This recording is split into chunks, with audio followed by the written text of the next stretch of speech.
The girls are eating their popcorn and watching Stitch. Mommy is gonna go make spaghetti because that's their favorite, and also breadsticks, Olive Garden inspired. So that's what I'm going to do this afternoon. They are eating their popcorn out of the dory bowls that Michelle from Way to Sun gave them. For the spaghetti sauce, I will put the link below with the recipe so that you guys can copy it if you'd like. This one is called, this is from food.com, and it's called Joe Mama's World Famous Spaghetti. And I add some certain things that I like as well to it, and I'll tell you guys the ones that I add that the recipe doesn't call for. And I also half my recipe. I don't make the entire recipe. So what you see here is the half of the recipe. So you can make the whole recipe if you have more people in your family. So first off, I have this sweet Italian meat. This is the meat that you use instead of the beef. You can get sweet, regular, or the hot sausage, of course. I just like the sweet. It calls for a small onion, which I didn't have that. It does call for the small onion. We've got black pepper, parsley, basil, salt. Got your tomato sauce. Like I said, I've halved this, so I use 2 small cans. It calls for, and I'll read the recipe in just a minute. But anyway, so crushed red pepper, tomato paste, and diced tomatoes. I get the Italian style diced tomatoes, and red cooking wine, which you can get regular wine and use it, but I don't drink wine. There's really no alcohol in my house anyway, so I don't have wine in my house, so I just get this red cooking wine. It'd probably be better with the real stuff. And then it calls for brown sugar. So basically you have to have 2 pounds of Italian sausage in the casings removed, but I don't get it like that. I get it ground up. 1 small onion, 3 to 4 garlic cloves, 1 can of diced tomatoes, 2 cans of tomato paste, the 6-ounce size, 2 15-ounce cans of tomato sauce, 2 cups of water, 3 teaspoons of basil, 2 teaspoons of dried parsley, 1.5 teaspoons of brown sugar, 1 teaspoon of salt, 1/4 to 1/2 teaspoon of crushed red pepper flakes. If you don't like the sauce to be too hot, don't put a lot of pepper flakes in there because it will be very hot. I only put like 1/8 actually, but you can put more for more taste and more heat. 1/4 teaspoon of black pepper and 1/4 cup of red wine, and then the 1 pound of thin spaghetti. Of course, you need Parmesan cheese to top it off with. So anyways, I'm going to start cooking, and then I will film some bits of me cooking.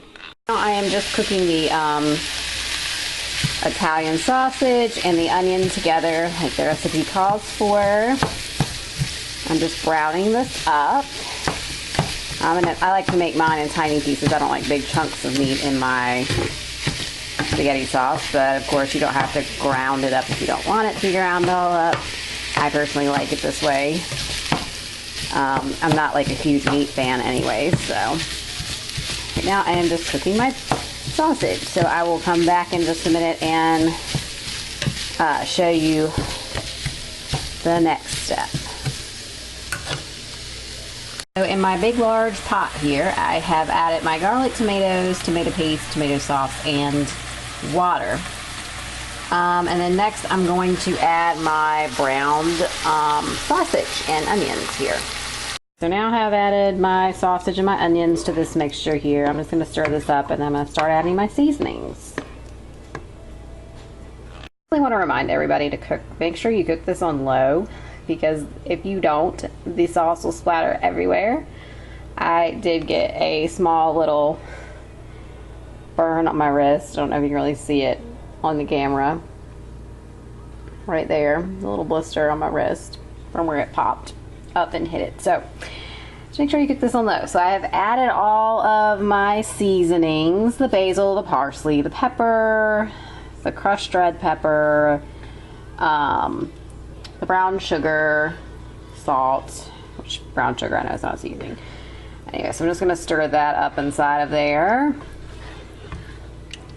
And then next I'm going to add my red cooking wine. I need a quarter of a cup, which when I have mine, it is 2 tablespoons of the red wine. So then after you put the red wine in, you can cook it. I'm going to cook mine for an hour and a half. It says to cook it for an hour. It's simmer on low, stirring frequently for at least an hour. A longer simmer makes for better sauce, so I'm just going to let it simmer here with all this goodness for about an hour and a half, actually. And then the other thing I forgot to tell you guys, the added ingredients that I use are the mushrooms, the green pepper. I put those in my sauce just because I love green peppers and mushrooms in my spaghetti sauce. You can put other vegetables in there too if you want. But that is my choice of vegetables. Added my green peppers, my mushrooms to my sauce, and this is what it looks like. So I'm just going to let that simmer for about an hour and a half. And while that's in the making, I'm going to do some breadsticks, and I will show you guys those as well. I made Olive Garden breadsticks. I love these breadsticks. I am using active dry yeast, 1 packet, and you need 1.5 cups of warm water, 2 tablespoons of sugar. You need 3.5 cups of all-purpose flour, a flour right here, and 2 tablespoons of unsalted butter, and 1 tablespoon of salt. I do not have this recipe because I freeze these or either eat these during the week. They are very delicious. I'm dissolving my dry yeast, my active dry yeast, and my sugar, and the 1.5 cups of warm water. And I'm gonna let that sit for 10 minutes. So I'm gonna put 10 minutes on my timer over here and wait 10 minutes, and then I will show you what I do next. My salt and flour mixture here, and then I'm gonna add my butter and my yeast mixture here in about 3 minutes actually. And then after that, I will show you guys what I do with it next. So now I'm just stirring the mixture up with the wooden spoon. I always want to use a wooden spoon, or you can use your mixer with the bread attachment. So I'm just mixing this up, and then in here in just a minute I'm gonna knead it for a few minutes. It says do not over knead, of course. And then I will show you what I do next. Now I am just kneading the dough here, making it into that doughy consistency, trying not to over knead, but trying to get all the flour in the ball here. After this, I will make them into breadsticks so they can rise. Breadsticks, I'm going to let them rise for about 40 to 45 minutes. I'll put a paper towel over top of them. Keep them on the oven so they're kind of like over some heat because they make them rise a little better. And then there's my sauce still cooking. So it's going to be a good spaghetti night. Anna and Ella eating their spaghetti. They love their spaghetti. Dory and Ella's eating hers. Okay, here is the finished product of the breadsticks here. Not finished product, I'm sorry, rising product of the breadsticks. I'm gonna cook these now, and then I'm gonna melt this butter here. Melt this butter, it's a 1/2 cup of butter, 2 teaspoons of garlic powder, and 1 teaspoon of salt. So you melt this, and then you add the seasonings, and then you will spread it over the breadsticks once they've done baking about 6 to 7 minutes. You pull them out, put the butter mixture on there, then let them cook for another about 5 to 6 minutes until they're like the brownness that you want or whatnot. And then after that, after they fully cook, you put the other half of the butter mixture on.